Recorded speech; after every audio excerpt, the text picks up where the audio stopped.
Team PCD here with another deck profile. I'm here with. My name's Gaurav, and I played Floowandereeze. And you got fifth place today at the Bat Cave Conway, Arkansas Regional. Yeah, it was a really good experience. Thankful for Bad Cave for hosting a regional. It was really smooth, all things considered, and we got a lunch break, so it went pretty well. And it was 7 rounds, and what was your final record? Yes, it was 7 rounds, and I went 6-1. My only loss was True Draco. Dang, Surprising. that's very surprising. We'll go ahead and get shoutouts knocked out so that way we don't forget. Oh yeah. So shout out to my girlfriend first and foremost. She supported me while I kept losing at locals every weekend.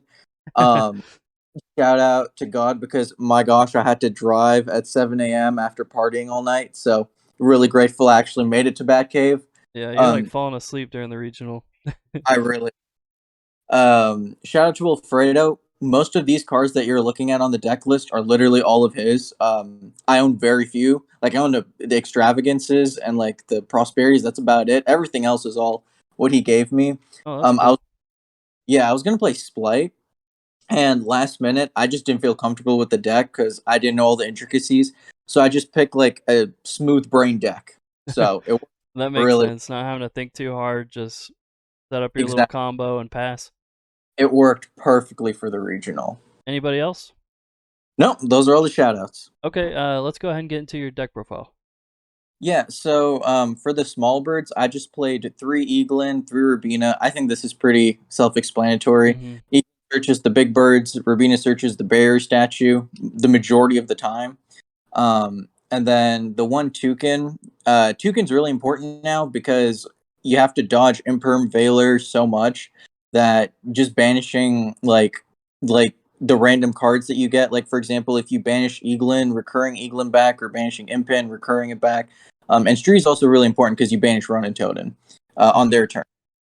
I have Uh, one question, not to interrupt you, but yeah. I was playing this deck before this Power of the Elements came out, and one big factor is a lot of people are playing hand traps, especially like the Splight deck. They're playing like 13, 12 to 15 hand traps. Does that really hurt you in your deck? Um, yeah, absolutely. The thing with this deck is you're very susceptible to hand traps if you just like don't play properly.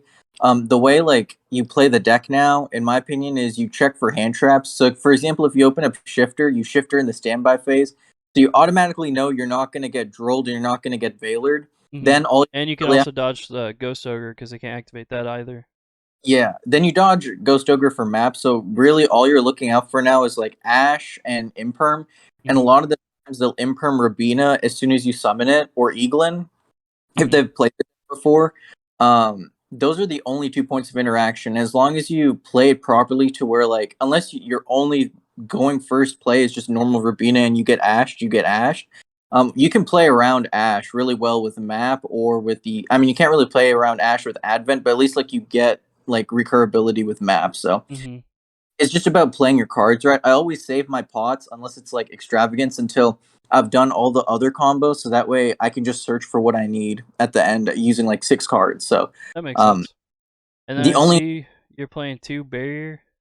yep, bear statue won me so many games. The theory about this was I would only play one bear statue for the longest time, and I would just lose because everybody plays Dark Ruler now. Hmm. Um, So if you play two, you just set up Impin and Barrier Statue again on their turn, and it's really hard for most decks to out that. That makes sense. Yeah, there are also a lot of times where you just need like extra damage, so 1,000 attack is better than any of the small birds. So, Hmm. and then for hand traps, just 3 Shifter, 3 Ash. Shifter is like an amazing card this format. I actually rarely resolved Shifter just because I didn't see it a lot. I resolved Ash more than I resolved Shifter. Ash was pretty good. I wanted a generic hand trap that just like hit all the rogue decks because it was a Conway local or regional, so I thought there was gonna be a lot of rogue, and Hmm. that was the correct call for Ash. I think Ash like put in the work today. And then for the big birds, I just played 1 Apex, 1 Ryza, and 2 Impin. I used to be a big advocate of 1 Impin, but especially in this format where like if you don't overwhelm them with your advantage, you're just going to get overwhelmed. So you have to play like double impin. And it's not a once per turn. So it comes up a lot where you can search Dreaming Town, and then on the next one, you just search the spell that lets you tribute your opponent's cards. So And then the other it, idea is you end on trap, impin, barrier statue, and then they dark ruler you, and then you just end on another impin yep, and another barrier statue. exactly. And oftentimes that's like good enough for you to win the game. You don't have to do anything more than that because people have such a hard time outing Barrier Statue without a battle phase. As soon as you know that like they get into the battle phase, you're living a turn, you can just combo off again. Hmm. Um, that's the main thing. I always felt that whenever I was playing this deck, I was like, if they waste their battle phase, that's another turn for me to play. And like like the deck steamrolls an advantage if you get to that point. So if they're just wasting their battle phases and you're like gaining life with like Advent, you're ahead of life. Hmm. So Did you win in time at all with Advent? yeah, I had nine. Me and I think it was my round.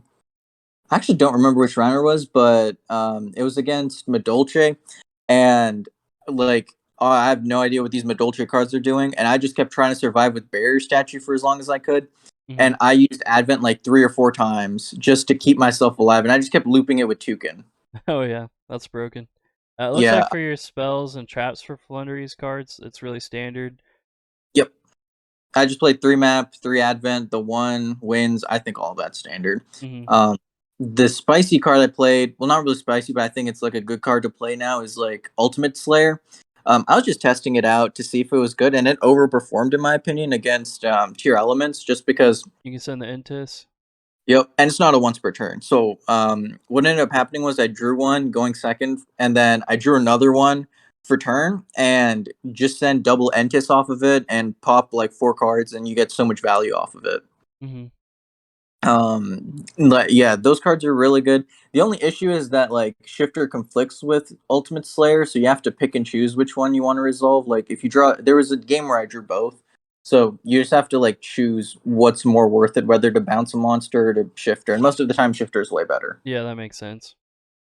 And then And Dark Ruler is really standard right now. Just be able to yep, go second. yeah, Dark Ruler's pretty good. And then like the last couple cards are just consistency, like 3 Potted Duality, 3 Prosperity, and 2 Extra. I was playing Jack in the Hand for a bit, but I just hated that card because I hate playing the DD Crow as a brick because it literally conflicts with Shifter, and I hate playing cards that conflict. Hmm. And a lot of the times you just need to see a bird or see like an extender or see a Dark Ruler, and like Extravagance gets you there. There's a Okay. lot of times where people don't know that if you Ash or negate Extravagance, like I had um, my round 7, they negated Extravagance with the Toad, and then I just Prosperity for 6. Hmm. That comes too. So it's really good Ash bait or like a negation bait because they either have to choose to respond to it or like you just get 2 free cards. Yeah, true. Move on to And the side. yep. So for the side, this is where my theory came in. I played 3 cherries. This card was so good. Um I thought this was going to be like a really bad call, and the more I thought about it, the more I was like, well, Flunder doesn't even really care about the extra deck. I'll literally just play 3 of random cards and then like 3 Zeus. So Hmm. outside of that, 12 cards that are just random. Um and before this, I was playing a whole Sky Striker extra deck. So I was like, let me at least put it to use. So So you're yeah, just using like just like a fake extra deck at first. yeah, because it didn't matter. And then I was like, what if it did matter? And that's why I put in the cherries. And it worked so well. I think it's really early in the format too for Splight, and it's still like seeing which is the best variant, whether it's like the frog or the adventure. Hmm. And so cherrying the gigantic, a lot of people don't know how to play around that or how to play without it. Like it's really easy to play around like Ash, Valor, Imperm, but it's super hard to play against cherries, especially when you've committed already to like trying to summon gigantic. Hmm. Uh, and it also stops their like follow up as well. So they have to hard draw into the frog portion of the deck. So it was really good. Math Mech, I'm gonna be honest, I have no idea how to play against Math Mech, so I just thought that was Jerry's target for Math Mech. So yeah, I'll explain like the extra deck choices after. But for Yep. I also played free roll. I played 3 Droll because I told when me and my friend Wilfredo were theorying about the deck, I have no idea how to play the mirror, and I don't really want to know how to play the mirror, so I just played 3 Droll just in case I went against the mirror. Oh, okay. Um, I didn't side it in once. I sided against True Draco, but I lost those 2 games so hard because skill drain Tikaboo, like you can't play. Yeah, exactly. It's a hard matchup. So Yep. basically, draw could have been anything. Droll could have been anything else. I probably would have played a third Lightning Storm and then 2 other cards, probably 2 Nibiru. And then I see you play a second wins. That's kind of different. Yeah, so the reason behind the second wins is going first, a lot of the matchups, I realized that like wins is such a good interruption because not only do you establish like Impin or Apex or like Ryza, which is an interruption in and of itself, but on top of that, you also get to tribute their cards. So that's less cards that they get to play with, and that's more cards that like you get to basically loop from their hand, or not hand, from the So do you fielder. side this going first, or do you side it going second? Both, Oh, depending okay. on the Okay. just because like if you basically play the wins, they have to respond to it because they know you're gonna start tributing their stuff, and it's like not just monsters, it's any card. So like a lot of times I play it and then they cosmic it, and then I would just get it back with Toucan and then redo it again, Oh, and then okay. like, Toucan and their card again, and then tribute it for the bear not bear statue for like Impin, and it's just an easy way to get rid of cards, And then I see and you then got two lightning storm. yep. Just play blowout cards. That was gonna be the third. The winds took the spot of the third lightning storm, but it worked out. Like 2 lightning storm, 3 evenly. Like those cards are insane. You need blowout cards. Hmm. And then like the duster or the harpy's feather storm. That card's such a blowout card. If you see that going first, you win no matter what. Yeah, it's And like just GG. it's literally GG. Like even the barrier statue, there was a game where I didn't open up good. I opened up like Ryza, double Impin, and the Apex and the barrier statue, and like I drew for turn because they also bricked. So I drew for turn, and the thing I drew was the Harpy's Feather Storm, and literally I just normal summoned barrier statue and set the storm, and like that was it. And I was able to get 1 extra turn. I drew into Rabina, so Hmm. it was Before yeah. we get into the extra deck, for people that are wanting to pick up this deck, do you have any like advice for people trying to play it during this format? I think you just have to play around hand traps. Like the way I played it was I just assumed the worst case scenario where they had a lot of hand traps and how to play around it. Um, you just have to know when to map and advent. Like the deck is really linear, but it's just knowing interaction points. I think is the biggest thing about the deck. The other thing is I would not play. There's a board now where you make like the apex and the impin. I stopped doing that because of the new super poly target because you can just super poly the board and like you lose Okay, all so of your. you were playing around that. Yeah, you always summon a barrier statue and impin. Like game one always now in my opinion when you're going blind into a match because like you can't outplay super poly in this deck.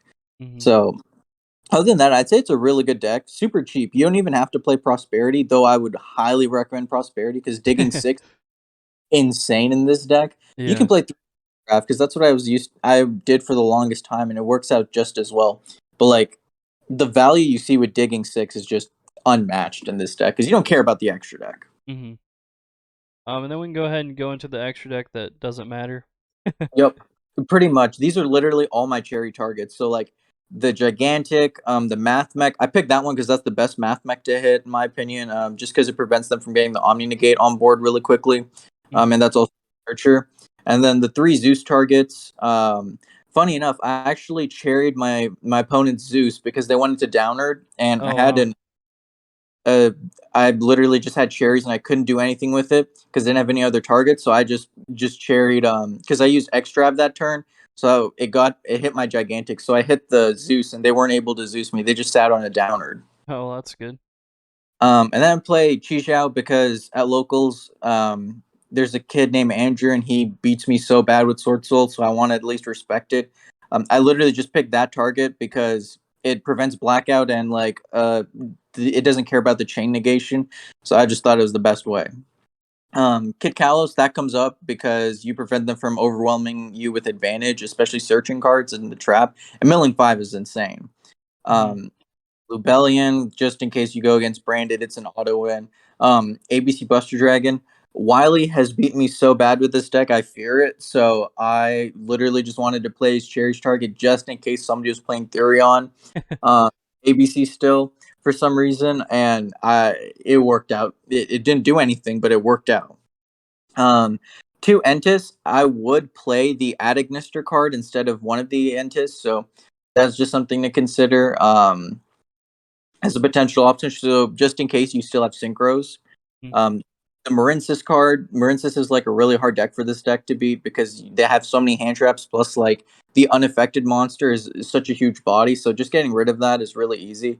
Hulk, because it's just a generic card for like the Splight or not Splight, the Punk decks, Yeah. and then the Mister because I am fearful of the Towers card because you can't out it, and then the other card that outs the Psychic End Punisher, which is the Underworld Goddess. You just have to know how to play to set up for Underworld Goddess, which is not hard. But Mhm. that's All right. Do you have any last comments or anything to add?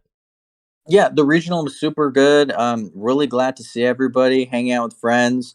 Yeah, just shout out to Bat Cave and shout out to Team PCD for like doing deck profiles and representing Arkansas. Appreciate that. And then at the regional, was this your first regional of the new season? Yeah, this is my first regional of the new season.